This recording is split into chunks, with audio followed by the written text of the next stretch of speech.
आज के क्लास में हम लोग लेयर्स ऑफ एटमॉस्फेयर पढ़ेंगे। इट मीन्स कि वायुमंडल की परत कितने हैं उसके बारे में जानेंगे। प्लस कौन कौन से मंडल में क्या क्या है, कितने हाइट पर है ना। इन सब डिफरेंट डिफरेंट चीज़ों को हम लोग देखने वाले हैं और समझने वाले हैं यहाँ से। तो सबसे पहले हम स्टार्ट करते हैं कि ओवरऑल हम लोग क्या इसमें देखने वाले हैं।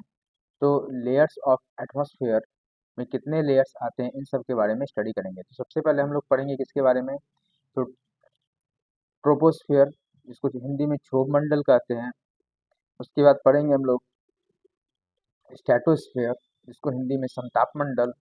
फिर मेसोस्फियर, जिसको हिंदी में मध्य मंडल, है ना। फिर थर्मोस्फियर, जिसको हिंदी में ताप मंडल, है ना। और फिर लास्ट में एक्सपो एक्सोस्फियर की बात करेंगे, जिसको हिंदी में बहिर्मंडल कहते हैं। क्लियर है। तो एक एक करके हम स्टार्ट करते हैं। सबसे पहले हम लोग कहाँ से स्टार्ट करेंगे, तो क्षोभ मंडल से हम लोग स्टार्ट करेंगे।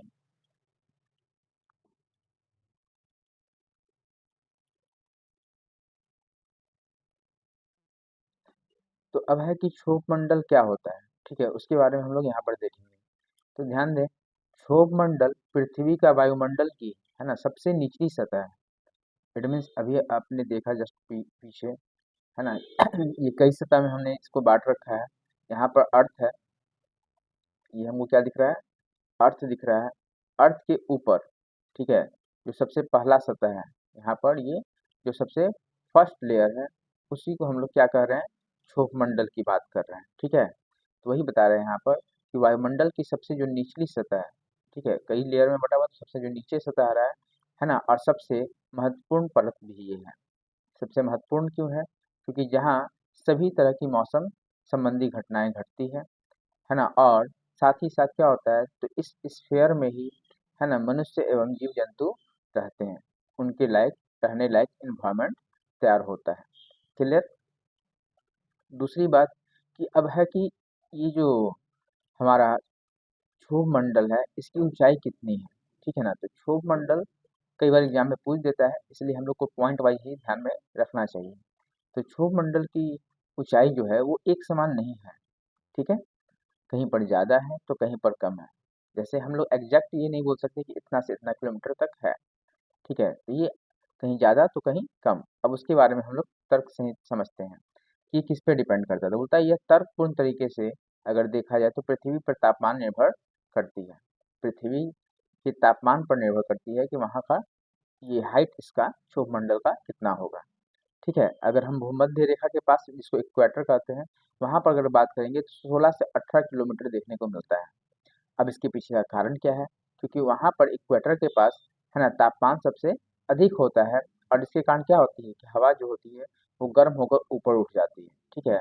और वहाँ पर परत भी जैसे जैसे वो ऊपर जाएगा वैसे वैसे परत भी क्या होती जाती है, मोटी होती चली जाती है। क्लियर है। अब अगर हम मध्य अक्षांश की बात करें, ठीक है, जिसको इंग्लिश में मिड लैटिट्यूड कहते हैं, तो वहाँ पर आपको देखने को मिलेगा 12 से 14 किलोमीटर। क्लियर। उसी तरह से अगर ध्रुव की बात करेंगे तो वहाँ पर 8 से 10 किलोमीटर तक ही मिलता है। अब इसके पीछे का कारण क्या है, क्योंकि तापमान क्या हो जाता है, कम हो जाता है, हवा जिससे ठंडा हो जाता है। हवा ठंडा होने के कारण वो भारी होगा और हो नीचे आ जाएगा, ठीक है। और वहाँ पर परत भी क्या होगा, पतला होगा। तो ओवरऑल इसमें हम क्या देखें, है ना, हाइट जो हम लोग देखें, तो इसमें ओवरऑल हम लोग क्या देखने को मिला कि जहाँ तापमान अधिक होगा वहाँ हवा हल्का होगा और वो ऊपर चला जाएगा, है ना। तो वहाँ और साथ ही साथ क्षोभ मंडल की मोटाई भी क्या होगी वहाँ पर अधिक।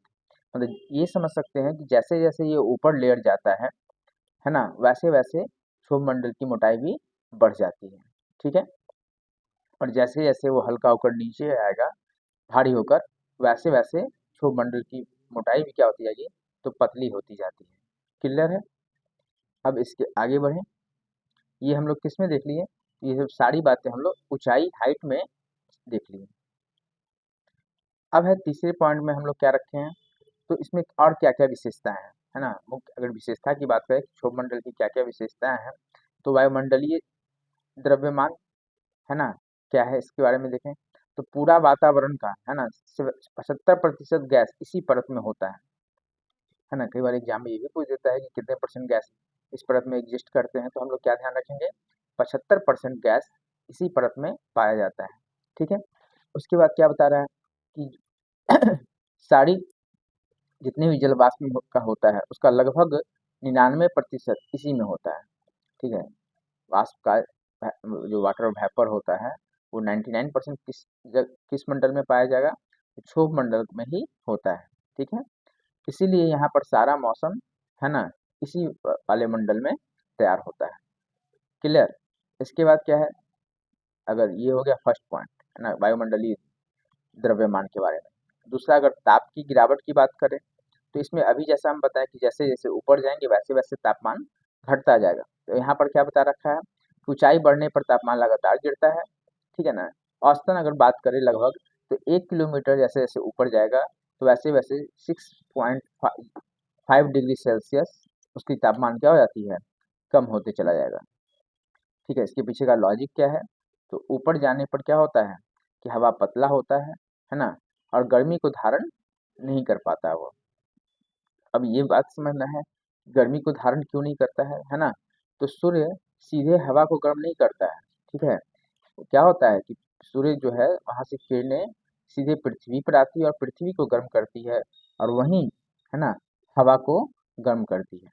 मतलब जो पृथ्वी पर आएगा तो पृथ्वी हीट होगा, जिससे फिर वो वहां पर जो उसके इन्वायरमेंट में जो हवा रहेगा वो क्या होगा, गर्म होगा, और गर्म होकर वो फिर हल्का हो जाता है। ठीक है, इसीलिए जितना ऊपर जाएगा तापमान उतना ही क्या होगा, ठंडा होता चला जाता है। अब अगर हम बात करें तीसरा पॉइंट का, तो इसमें मौसम की घटना के बारे में हम लोग देखेंगे।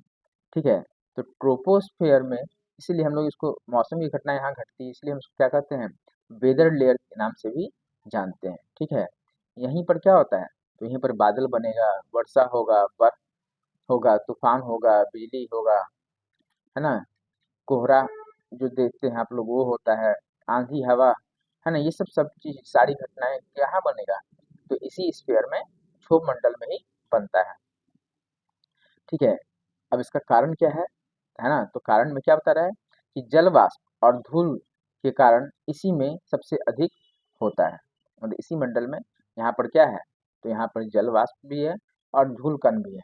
इसी कारण सबसे ज्यादा इन सब का तैयार होने का एक हेल्दी इन्वायरमेंट मिल जाता है। ठीक है, चौथे नंबर की अगर बात करें तो घनत्व की बात करें, डेंसिटी क्या है ना, तो डेंसिटी सबसे अधिक होता है।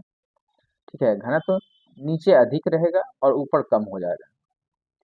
ठीक है, जैसे जैसे नीचे आएंगे तो हवा वायु का घनत्व क्या होते जाता है, अधिक होते जाता है, और जैसे जैसे ऊपर जाएगा वैसे वैसे वो क्या होते जाएगा, उसका घनत्व घटता जाएगा।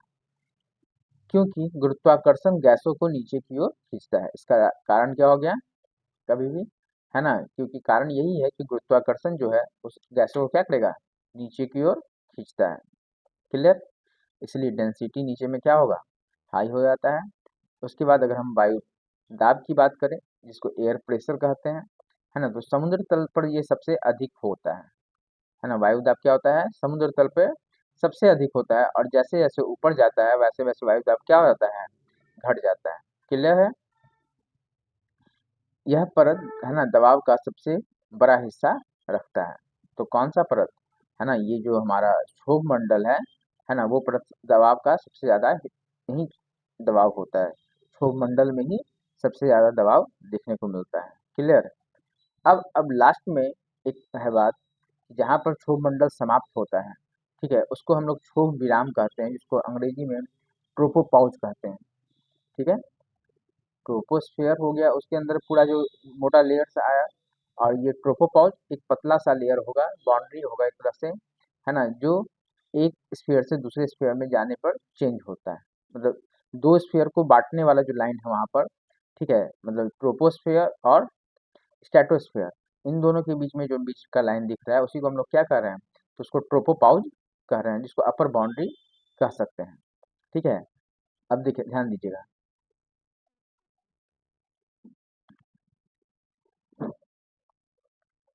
क्षोभ मंडल की, है ना, ऊपरी सीमा, जो क्षोभ मंडल है ना, उसका जो अपर लेयर है उसी को हम लोग क्या कहते हैं, तो ट्रोपोपाउज कहते हैं।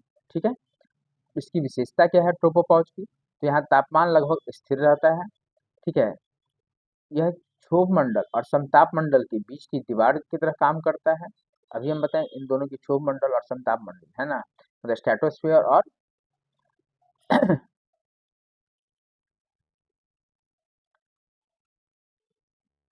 स्ट्रेटोस्फीयर और ट्रोपोस्फीयर, इन दोनों के बीच का ये मंडल होता है। ठीक है, चलिए अब बादल जो है वो ट्रोपोपाउज के ऊपर नहीं जा सकता है।